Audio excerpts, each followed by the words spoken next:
Hey everyone! Let's go ahead with this week's mini challenge. This week we are going to learn how to use a concatenate formula and a text join formula. A text join formula is much more versatile than a concatenate formula. So let's start using concatenate formula. We'll be starting any formula with equal to. Formula just goes selected first name and the last name here.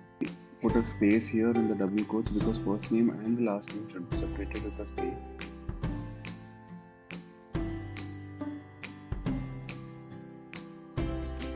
Now the whole thing is done.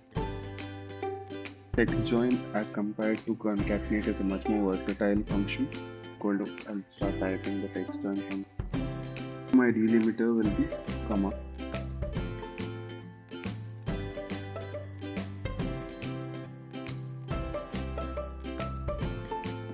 Done. Thank you guys. Thank you for this week.